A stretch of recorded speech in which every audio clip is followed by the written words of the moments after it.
राहुल गांधी को बड़ा झटका। विदेश मंत्री जयशंकर ने राहुल गांधी को संसदीय सलाहकार समिति से हटाया। एमवीए में सीट बंटवारे पर फूट राहुल गांधी नाराज। नाना पटोले ने उद्धव ठाकरे को लिखा पत्र। नमस्कार, मैं अंजलि मिश्रा, स्वागत है आप सभी का द न्यूज में। आपको बता दें कि विदेश मंत्री एस जयशंकर द्वारा एक बड़ा स्टेप लिया गया, जहां पर संसदीय सलाहकार समिति का जो पूर्ण गठन हुआ है, इसमें से किसी भी समिति का हिस्सा राहुल गांधी को नहीं बनाया गया है। तो जयशंकर द्वारा ये बड़ा एक्शन जो है देखने के लिए मिला, जहां राहुल गांधी को किसी भी समिति का हिस्सा नहीं बनाया गया। वहीं दूसरी तरफ महाराष्ट्र में महाविकास अघाड़ी के अंदर सीट बंटवारे को लेकर पेच लगातार फंसा हुआ है और इसी के साथ साथ राहुल गांधी की नाराजगी की खबर निकलकर सामने आ रही है और कहा जा रहा है कि राहुल गांधी जो है वो उद्धव ठाकरे से नाराज है और नाना पटोले ने अब इसे लेकर उद्धव ठाकरे को पत्र भी लिखा है। क्या है माजरा, विस्तार से समझ लेते हैं। संसदीय सलाहकार समितियों का पूर्ण गठन किया गया। इसकी खास बात यह है कि इसकी किसी भी समिति में लोकसभा में विपक्ष के नेता राहुल गांधी का नाम नहीं है। पहले राहुल गांधी विदेश मामलों की सलाहकार समिति के सदस्य थे, तो वहीं अब नई समितियों में शरद पवार को गृह विभाग, सुप्रिया सुले को रक्षा विभाग, पी चिदम्बरम को वित्त विभाग, प्रफुल्ल पटेल को नागरिक उड्डयन मंत्रालय के मामले की समिति में शामिल किया गया। साथ ही जया बच्चन को विदेश मामले और मनीष तिवारी को विदेश मामले के साथ कनिमोझी की रक्षा मामले की समिति में शामिल किया गया। बता दें कि साल 2024-25 के लिए विभाग संबंधित संसदीय अस्थायी समितियों का गठन किया गया था, जिसमें कांग्रेस सदस्यों को विदेश मामले सहित 4 प्रमुख समितियों की अध्यक्षता की जिम्मेवारी दी गई थी। प्रत्येक समिति में राज्यसभा और लोकसभा दोनों के सदस्य शामिल हैं। कई सारे जो है सोशल मीडिया पर अगर आप कहेंगे कि जो है पोस्ट भी देखने के लिए मिले, जिन पोस्टों में लोगों ने धन्यवाद जताया कि उन्हें मौका मिला है या उन्हें जो है चुना गया है, उन्हें ऑप्शन दिया गया, उन्हें किस तरीके से अब इस बार मौका मिला है। लेकिन सबसे बड़ी बात रही कि राहुल गांधी को इसमें बिल्कुल भी अगर आप कहेंगे किसी भी सदस्य में, किसी भी समितियों में उसका हिस्सा नहीं बनाया गया है। और ऐसे में साफ तौर पर अगर आप देखेंगे तो लोगों का ये मानना है कि राहुल गांधी को इस बार इसलिए नहीं रखा गया क्योंकि राहुल गांधी लगातार विदेश दौरे करते रहते हैं और विदेश दौरे में करने के साथ ही साथ कई तरह के ऐसे बयान देते रहते हैं जो काफ़ी ज़्यादा कंट्रोवर्शियल होते हैं, जिसे लेकर काफ़ी अगर आप कहेंगे कि ट्रोलिंग भी की जाती है।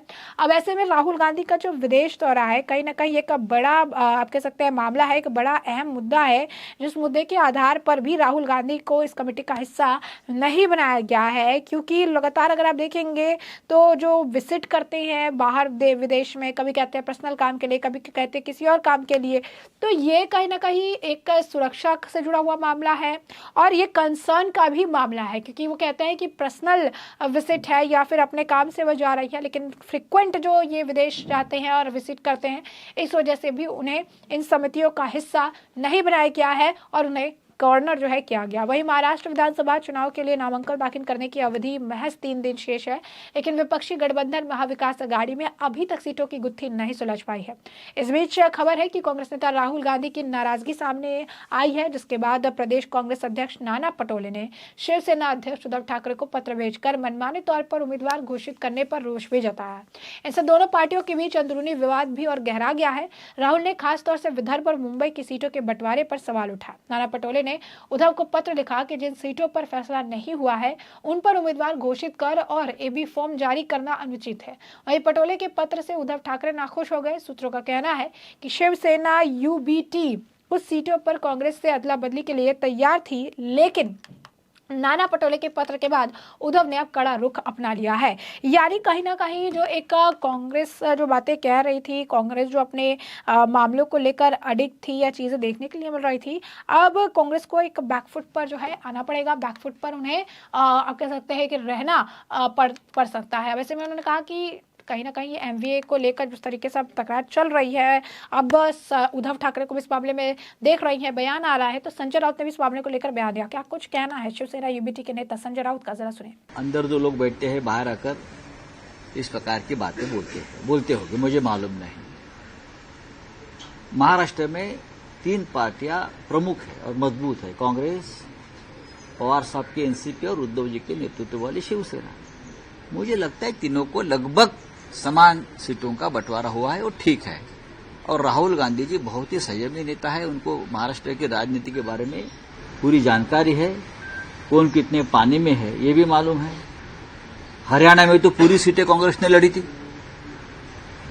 हरियाणा में पूरी सीटें कांग्रेस ने लड़ी थी ना, सरकार नहीं आ पाई। तो सबको साथ लेकर चलना चाहिए। सबका साथ सबका विकास, ये नारे की अगर किसको जरूरत है तो महाविकास आघाड़ी को है। जैसा कि आपने सुना, उन्होंने कहा कि एमवीए को सबका साथ सबका विकास की जरूरत है। राउत ने एक तरह से कांग्रेस को नसीहत दी कि हरियाणा चुनाव के परिणाम को भी लेकर आईना दिखाया, और राउत ने कहा कि कांग्रेस को सबके साथ लेकर चलना होगा। उन्होंने यह भी कहा कि हरियाणा चुनाव में तो वो अकेले चुनाव लड़े थे, तो क्या हुआ, वो हार गए। अब ऐसे में आपको बता दें कि इस मामले को लेकर सिर्फ वही नहीं, इस मामले को लेकर बीजेपी के नेता आशीष सलार का भी बयान आया है। क्या कुछ कह रही हैं आशीष सलार, जरा सुनिए। सबसे पहले तो मैं नाना पटोले इनसे आह्वान करूंगा, इन्होंने महाराष्ट्र की जनता की माफी मांगनी चाहिए। उन्होंने हमारे संवैधानिक आरक्षण के सभी समाज की माफी मांगनी चाहिए और चैत्य भूमि में जाकर परम पूज्य भारत रत्न डॉक्टर बाबा साहेब आम्बेडकर जी के चरणों में नतमस्तक होना चाहिए। राहुल गांधी जी ने बयान अमेरिका में किया, we will scrap the constitution. और उससे 2 कदम आके जाकर नाना पटोले कह रहे हैं कि गलत क्या कहा। इसका मतलब नाना पटोले तो ये कहना चाह रहे हैं क्या कि आरक्षण की भी कोई जरूरत थी नहीं, आगे भी नहीं होगी, आरक्षण चाहिए नहीं। कांग्रेस के मां बाप ने हमको आरक्षण नहीं दिया है, परम पूज्य भारत रत्न डॉक्टर बाबा साहेब आम्बेडकर जी के संविधान ने दिया है। कि नाना पटोले समझ ले और महाराष्ट्र की माफी मांगे। महाविकास आघाड़ी के दल आपस में क्या क्या सीटें बांटे वो उनका अंदरूनी मामला है, लेकिन मैं पहले से कहता आ रहा हूं कि दोस्तों के साथ गद्दारी करना, दोस्तों के साथ बेवफाई करना, ये उबाटा सेने का रवैया रहा है, हमने उसको भुगता है। अब कांग्रेस और राष्ट्रवादी भुगत रही है। जहां कांग्रेस 100 से भी ऊपर सीटें जीतने की, लड़ने की उनकी अपने दावे थे, आज 90 पे आए हैं। और पवार साहब को भी, यानी उनके दल को भी कुछ सीटें ज्यादा मिली है, या ऐसा चर्चा के कारण दिखता है। तो ये सब करने का आनंद, ये शकुनी मामा का आनंद जो है वो उद्धव ठाकरे जी को मिल रहा है। और हम पहले से कह रहे कि ये कभी भी अपने सिवा दूसरे मित्र का कभी सोचते नहीं। उस दल का नाम उबाटा है। देखिए, मेरा व्यक्तिगत सोच है और मेरी जैसी सोच रखने वाले राजनीति में काफी लोग हैं, राजनीति छोड़कर भी काफी लोग हो सकते हैं। आज तक राज ठाकरे जी ने हिंदुत्व की भूमिका ली, रिश्तों को निभाया है, दलों के अंदर और दलों के बाहर भी। तो इस प्रकार के रिश्तों को निभाना है महाराष्ट्र की संस्कृति की परंपरा है। हमारे में आपस में तीनों दल में महायुति में कोई झगड़ा नहीं। सदा सरवणकर जी की उम्मीदवारी का विरोध मैं नहीं कर रहा हूं।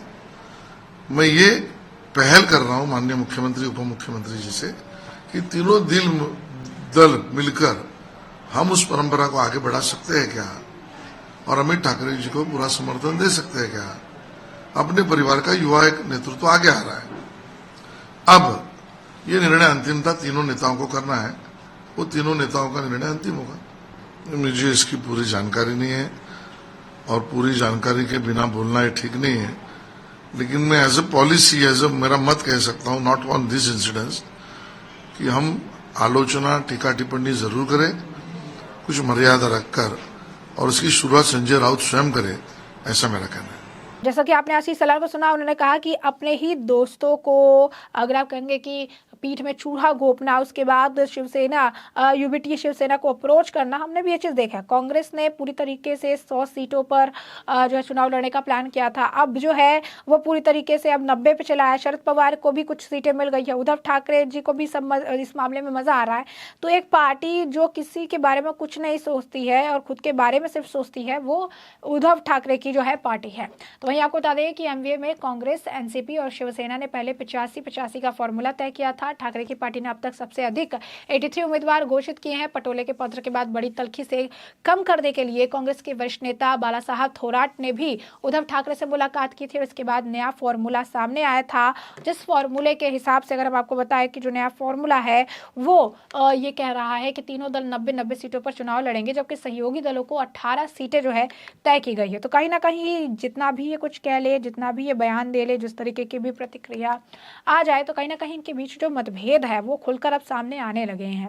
ऐसे में आपको बता दें कि एनसीपी एसपी ने जो दूसरी सूची जारी की जिसमें 22 उम्मीदवारों के नाम की घोषणा है। कई सारी ऐसी सीटें रहीं जिस सीटों पर दोनों की तरफ से ही उम्मीदवारों के नाम की घोषणा की गई, जिसके वजह से भी तल्खी बढ़ी, जिसकी वजह से भी टेंशन जो है वो देखने के लिए मिला है। यानी साफ तौर पर इस वक्त महाविकास आघाड़ी में फ्रिक्शन जारी है। तो दूसरी तरफ विदेश मंत्री एस जयशंकर ने बड़ा फैसला लेते हुए राहुल गांधी को किसी भी समिति का हिस्सा नहीं बनाया है और इसकी तरफ से एक बड़ा फैसले के तौर पर इसे देखा जा रहा है। तो ऐसे में हमने आपको जो पूरा मामला है विस्तार से बताया है और इस मामले पर आपकी भी जो राय हो हमें कमेंट सेक्शन में कमेंट करके जरूर से जरूर साझा करिएगा। धन्यवाद।